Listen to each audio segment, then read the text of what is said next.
योगेश जी और Negi ji prosperous foundation, India prosperous foundation के लिए आप सब प्रयत्नरत हैं। भारत फिर से आर्थिक दृष्टि से आगे बढ़े और न केवल स्वयं संपन्न बने, सारी दुनिया को भी संपन्नता का मार्ग दिखा सके। इसके लिए आप अपनी ये संस्था बहुत अच्छे प्रकार से प्रयत्नशील है और उसके लिए नए मार्ग खोजने के लिए अग्रसर है। उसमें मेरा एक निवेदन, सुझाव और आप सबके लिए शुभकामनाओं सहित यही रहेगा कि भी युवाओं का उत्साह बना रहे। सामान्यतः प्रतियोगी भाव ये थोड़ा कम हो, लेकिन कुछ करने का भाव ये और अधिक बढ़ना चाहिए। कुछ ना कुछ करना है। एक जो गीता का सिद्धांत है, अभी गीता जयंती गई है, तो हम सब लोग कर्मशील लोग हैं, कुछ करने वाले लोग हैं, कुछ करके आगे बढ़ने वाले लोग हैं। सामान्यतः जो नौकरशाही है या अंग्रेज के कारण से दी हुई नौकरी प्रणाली है, उसके कारण से कहीं ना कहीं अकर्मण्यता का भाव वर्क कल्चर में कहीं ना कहीं कमजोरी दिखाई देती है। तो कुछ ना कुछ करके खाने की आदत बने, कुछ ना कुछ करके और देने की आदत बने। देश हमें देता है सब कुछ, हम भी तो कुछ देना सीखें। धरती है, वसुधैव है, जो हमें सब कुछ अन्न और वस्त्र, जल सब देती है। ऐसी धरती फिर से बनी रहे, अगली पीढ़ी के लिए भी बनी रहे, वो भी प्रॉस्परस रहे, हमारा पर्यावरण शुद्ध रहे और कोई भूखा ना रहे, कोई अन्न जल के बिना ना रहे, कोई वस्त्र के विहीन ना रहे, कोई छत के बिना ना रहे। ऐसी जो एक व्यवस्था ईश्वर की रचना है, ऐसा हमारी धरती की मान्यता है, भारत की मान्यता है कि जिसको जन्म दिया है उसको परमात्मा कुछ ना कुछ साधन भी देता है और एक स्वतंत्र मजबूत शरीर तो उसने दिया ही है। और कभी कभी लगता है भी हमारे पास कोई पूंजी नहीं है। परमात्मा ने 2 स्वस्थ हाथ, 2 पैर, आंखें और स्वस्थ सोचने वाला दिमाग, मस्तिष्क ये भी दिया है। तो ऐसे में हम कर सकते हैं, ये विश्वास लगातार बना रहना चाहिए और स्वयं भी करना, अपने साथ दूसरों को लेना।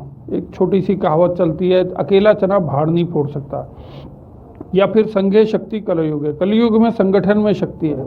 तो अकेले अकेले ना सोच करके कहीं ना कहीं जो न्यूक्लियर फैमिलीज़ का महानगरीय संस्कृति के कारण से एक बनाव हो गया है, उससे आगे बढ़ कर के समूह में चिंतन करना, सबके साथ मिल कर के, ना मेरे पड़ोसी ने खाया कि नहीं खाया, मेरे पड़ोसी साथ चल रहा है कि नहीं, उसके बच्चों के क्या हाल है, वो कहीं बुरी संगत में तो नहीं जा रहा, और उसने कुछ काम सीखा कि नहीं सीखा, वो क्या करेगा, तो साथ साथ विकास कर रहा हूँ।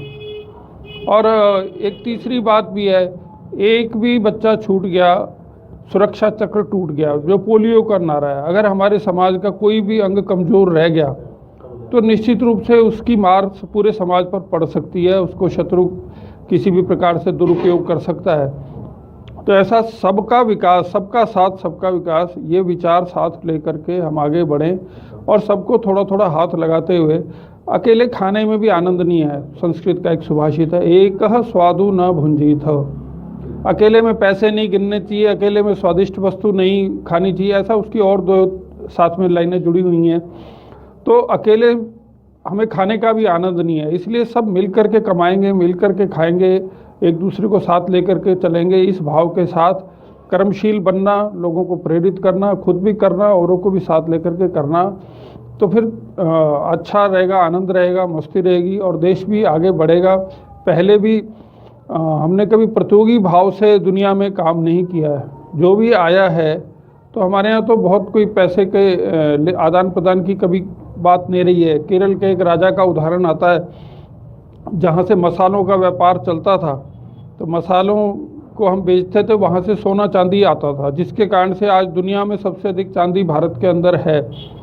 लेकिन एक बार राजा के मन में आया, सुना यूरोप में बर्फ़ पड़ती है, तो उसने व्यापारी को कहा कि भाई आप सोना चांदी के बजाय अगली बार बर्फ़ भर के लाना जहाज़ के अंदर। तो ऐसी सोच हमारे यहाँ रही है, पैसे के प्रति मोह नहीं रहा है। पैसा एक आदान प्रदान का एक साधन जरूर अवश्य रहा है, लेकिन अब कहीं ना कहीं ऐसी परिस्थितियाँ बन गई है कि वही कागज़, वही स्याही, वही मशीन छापने वाली, लेकिन डॉलर जो है वो 68-70 रुपये का बिकता है और रुपया रुपये का भी नहीं बिकता। ये जो एक परिस्थिति बनी है ये अच्छी नहीं है। कहीं ना कहीं हमारे यहाँ से बहुत सारे ज्ञान के खजाने लूट करके ले गए और उसके आधार पर आज वो पेटेंट की तलवार हमारे ऊपर चलाने का प्रयास करते हैं। और हमने स्वाभिमान शून्यता की दौर में चले गए, जिसके कारण से हमें लगता है कि हम कुछ जानते नहीं, सब ज्ञान पश्चिम से ही आने वाला है। तो हम अपने ज्ञान पे विश्वास रखें, उसका सदुपयोग करें, उनको फिर से समाज के अंदर अच्छे से ढंग से पहले 20 सालों में योग स्थापित हुआ है और अब आयुर्वेद स्थापना होने को जा रही है।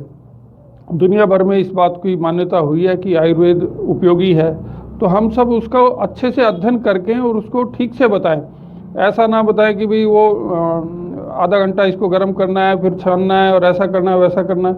उसकी कुछ एडवांस्ड स्वरूप सामने टेक्नोलॉजी के आने चाहिए। तो स्वस्थ जीवन के लिए आयुर्वेद और योग, इसका एक बड़ा अच्छा उपयोग भारत के लोग कर सकते हैं। इसके अलावा टेक्नोलॉजी के क्षेत्र में भी आज युवा बहुत अधिक आगे हैं, वो भी काम कर रहे हैं। ऐप बनाने के अंदर भी हमारे युवा कम नहीं है। ओयो रूम्स का उदाहरण है, उसका आइडिया आज शायद पहला इस प्रकार का विचार है जो दुनिया के अंदर अपना स्थान उसने बना पाया। रितेश अग्रवाल सामान्य समुद्र किनारे उड़ीसा संबलपुर से आकर के, और उसने इतना बड़ा प्रोजेक्ट ये खड़ा किया। तो चाहें तो हमारे बच्चे कर सकते हैं। कश्मीर की लड़की है जिसने डायल कश्मीर बनाया, और उधर नॉर्थ ईस्ट के अंदर राजवीर छेत्री हैं जिन्होंने नॉर्थ ईस्ट टैक्सी का ऐप बनाया। तो चाहें तो हम कर सकते हैं।